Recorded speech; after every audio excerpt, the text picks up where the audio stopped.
Hey y'all, it's Jeff again. I worked on the front clip a little bit.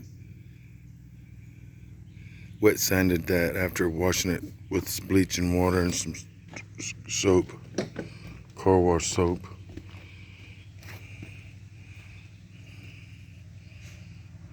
It's hard to tell, but you know how it is. It looked like chalkboard kinda.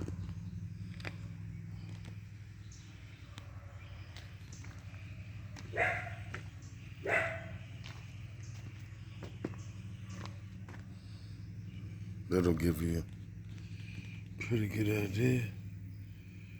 There we go.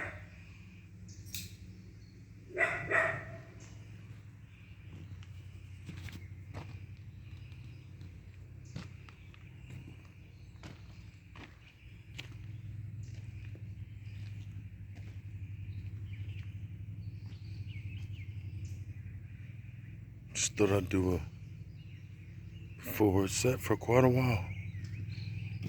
Took that stupid tire off of there. Not happening. The stickers are gone. They're cute and all that for a few minutes, but I got over it. Found a couple of brand new taillights in there. In the box.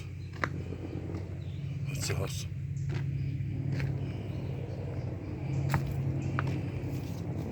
Thing's got a little rust on it. But hey, it's not too bad. That top rail I worked on, it had some surface rust on it pretty bad. Like the ones below it. But I got that off. Most of that came off with just some wax. But oh well. I'll catch. Oh, there's some rust through right there. Oh, by the way, this is a 77 G20. It was originally a camper. Brand new by TEC Corp, whoever that stands for, I forget. But something like Transportation Equipment Corporation, something like that. TEC, but oh well. Somebody took all the RV stuff out and made it more into a boogie van. But oh well, y'all take it easy. Bye-bye.